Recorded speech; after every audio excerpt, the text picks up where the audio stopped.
Olá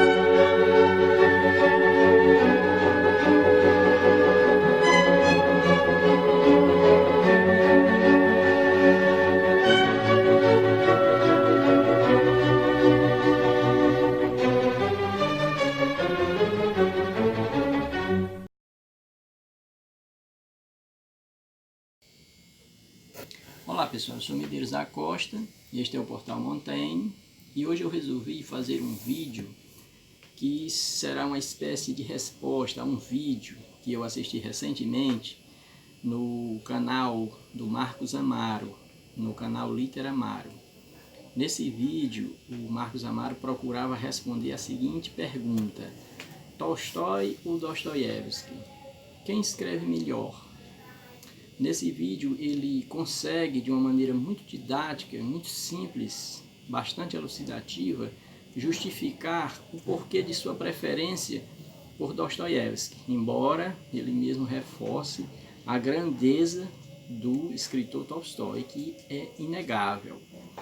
No meu caso, atendendo inclusive à instigação que ele faz no seu vídeo a que os seus seguidores respondam qual dos dois escritores eles preferem, eu vou procurar responder também a esta pergunta.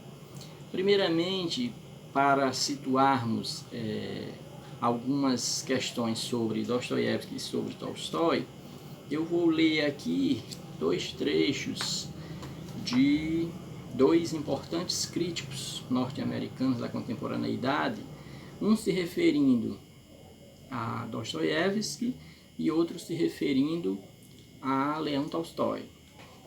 O primeiro é o crítico Malcolm Bradburn. Ele escreveu um ensaio sobre Dostoiévski, que ele aponta como um dos primeiros grandes escritores da modernidade, e referindo-se às notas do subterrâneo, ou memórias do subsolo, conforme a tradução para o português, esse livro tem vários títulos, ele, por exemplo, cita o seguinte: as notas do subterrâneo foram publicadas em 1864, quando o escritor estava na faixa dos 40 anos, na fase intermediária de sua vida e de sua carreira literária, vivendo uma grande crise pessoal, intelectual e financeira. Dostoiévski, homem impetuoso e temperamental, estava sem dinheiro, insolvente, cheio de dívidas.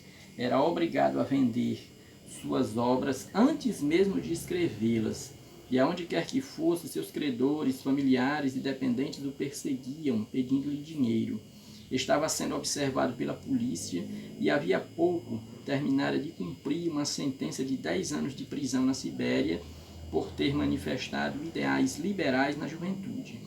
Pronto, esse trecho mostra bem o ambiente em que Dostoiévski viveu e produziu as suas obras. Apesar de ele estar se referindo a esse ambiente quando da publicação das notas do subterrâneo, essa situação de premência por dinheiro, de dívidas, de ser vigiado pela polícia moscovita, nunca deixou Dostoiévski. Isso acompanhou a vida inteira dele, né?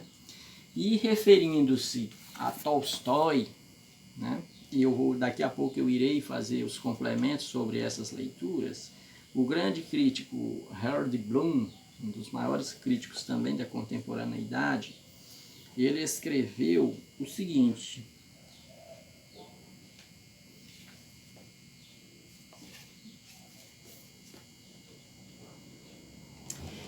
mas será que importam as crenças de Tolstói, morais, religiosas, estéticas? Se a pergunta se refere às crenças em si, a resposta seria positiva em termos do passado, quando havia tantos tolstoianos, mas não agora, quando ele tem de ser lido em companhia de Homero, da Javista, de Dante e Shakespeare, como talvez o único escritor desde o Renascimento que pode desafiá-los.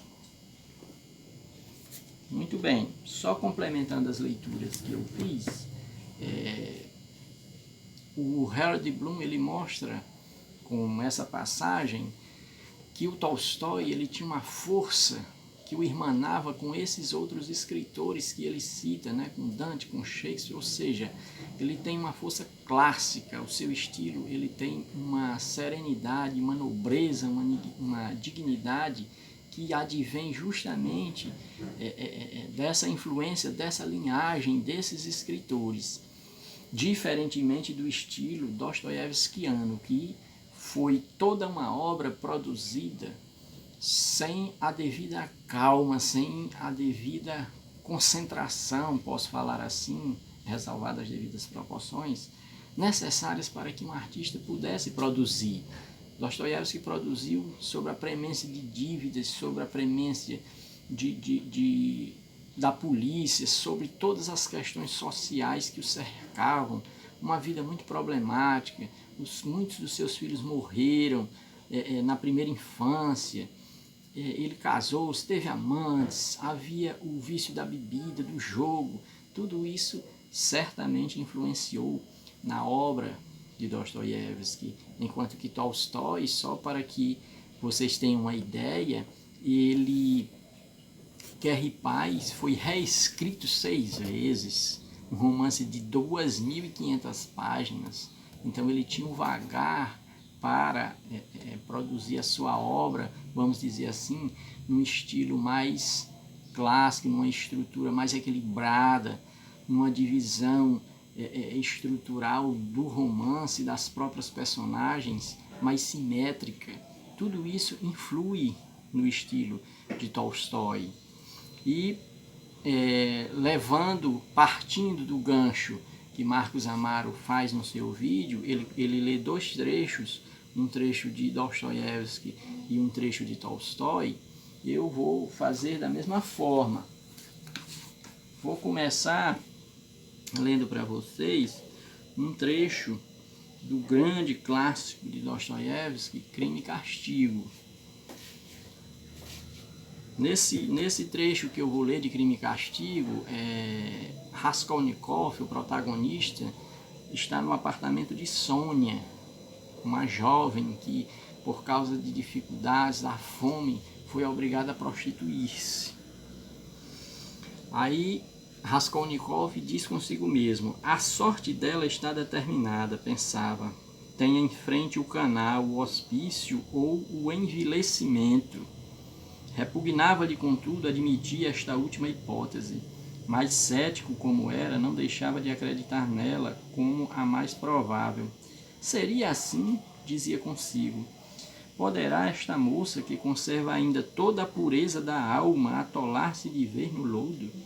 Não andou já por ele, e se até o presente pôde suportar esta vida, não seria porque o vício perdeu para ela o nojo? Não é impossível, exclamou para si, como se tivesse pouco antes gritado a Sônia. Não, o que até hoje a impediu de lançar-se no canal foi o receio de cometer um pecado e a afeição que lhes tem. Se ainda não enlouqueceu, mas quem pode afirmar que não? Haverá quem se exprima daquele modo? Quem não está perturbado raciocina da maneira por que ela o faz?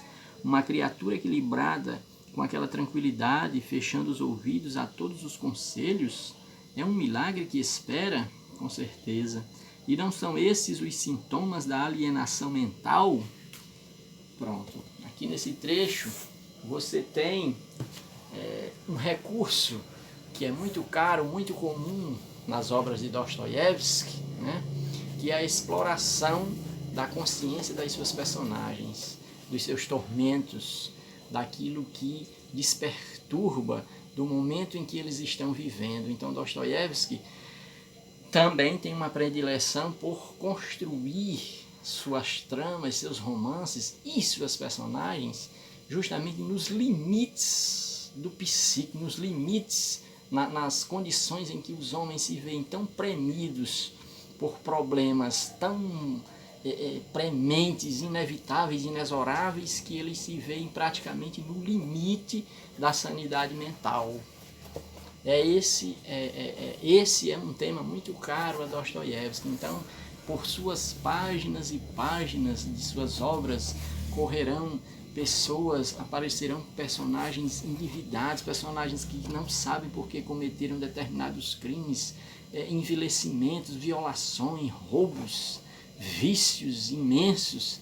Este é o mundo de Dostoiévski, que inclusive o grande crítico Otto Maria Karpo, né, dizia que Dostoiévski tinha sido muito influenciado por Racine, porque as peças de Racine, do grande Racine, do período clássico francês, as tragédias de Racine, como Phèdre, como Athalie, elas têm muito dessa violência, dessa crueldade, porque são peças, cenas que se passam em situações limites da capacidade humana de suportar o sofrimento.